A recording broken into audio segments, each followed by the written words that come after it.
Sharpshooter, three-point shooter, Doug McDermott, former Indiana Pacer. He gets a good contract and a big deal here with the San Antonio Spurs. 3 years, $42 million. So right here, it pays to be a good shooter nowadays in the NBA. And a guy like Doug McDermott a few seasons ago, who was almost out of the league, he gets a big league contract here at big money for McDermott. Only almost $14 million a year is the deal. So McDermott last season with the Indiana Pacers, he put up pretty good numbers: 13.6 points a game, 3.3 rebounds, 1.3 assists, 1.7 threes a game, 81% from the foul line, and a nice 53% from the field. So Dougie McBuckets, we know he's a great shooter, and he goes to Greg Popovich's system, where we've seen guys have good shooting seasons and play consistent minutes if they hustle and can hit the three, and that's what he's going to do over there. But I don't think he's going to live up to the contract numbers as McDermott, but he's obviously going to have a big role with this team,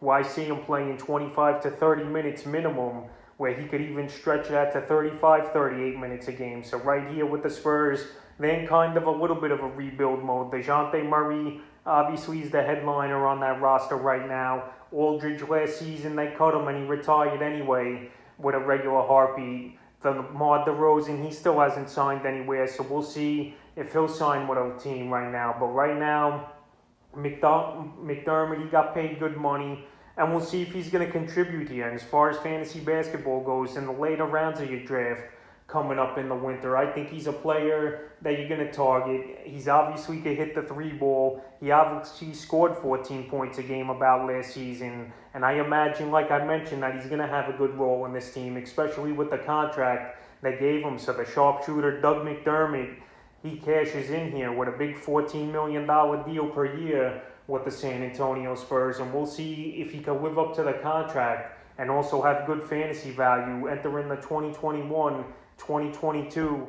season.